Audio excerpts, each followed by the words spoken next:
I left my work about 2.5 years ago because what I thought I wanted out of being an actress just wasn't there. I wasn't finding it. Actually, I left a number of things. I left my home, I left work, I left my marriage existence, and I started a search that had always been a part of me, but I'd been trying to fulfill it outside of myself. After 10 years, the duality didn't go away. There was still me and them. There were either those, generally there were those people who were wanting to move forward and change things. Of course, the majority of the people were indifferent. And then there were those people who didn't want change and who were quite hostile to change, and I found myself becoming very hostile to them. I looked at myself in the mirror and saw not the picture I'd always had of myself of David with his slingshot fighting against Goliath, but a really vicious, determined, hostile young man. All that hostility and that wrongness that had been faced with me in my life had been completely generated from myself. The only way to deal with the environment outside of myself was inside myself. It just became so crystal clear to me. Finally, I went to India, where I met wonderful people, and I started to feel myself opening up and getting closer to whatever it was that I felt I was looking for, sort of the nebulous thing. So I went to India in 1968.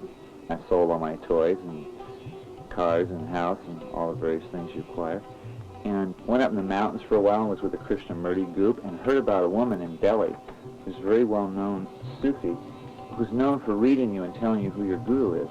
And she told me immediately, when I came into her presence, that I'd been wasting a lot of time, that I should go see Muktananda. I'd never heard of Muktananda before. When I met Baba, I knew that search was over.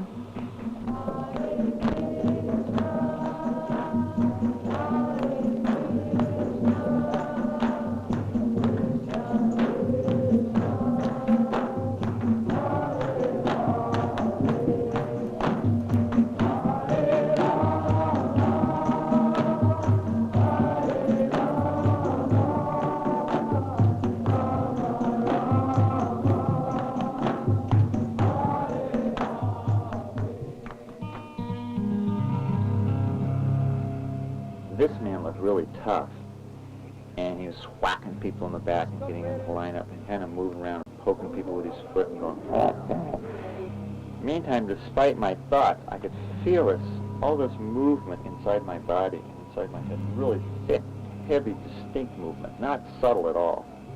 When he would move his arms, it was as if that motion was going on right through me.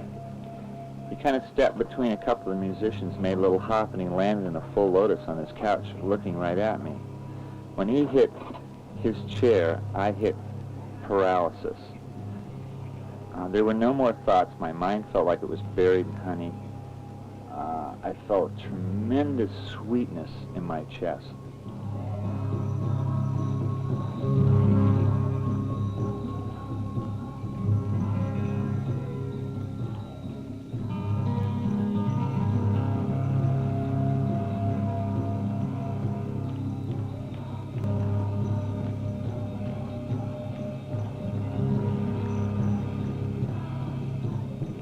I looked at him the first day or two, and I thought, this isn't so terrific. I mean, I don't see people levitating, but I loved his humor.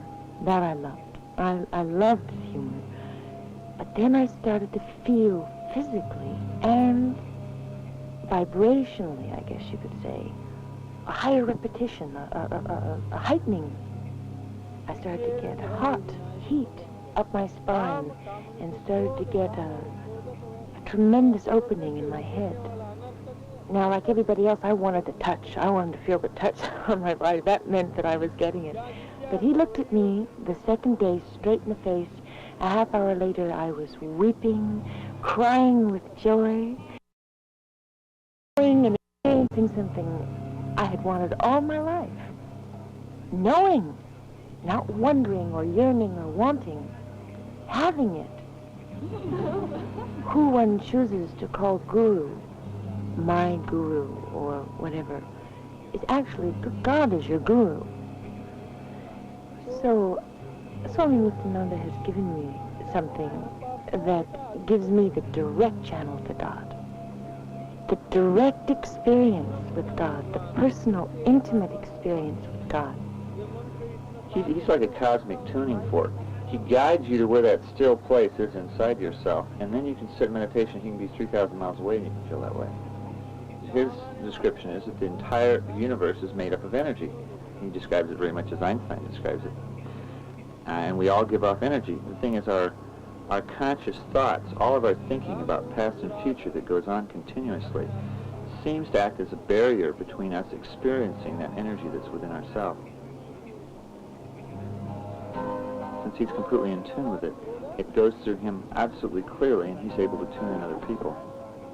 He's given me something that is mine now, and all I have to do is to maintain it, which Baba says is just the meditation every day, which puts you in touch and throws more wood on the fire and makes the blaze greater, and once it's given to you, it's never taken away.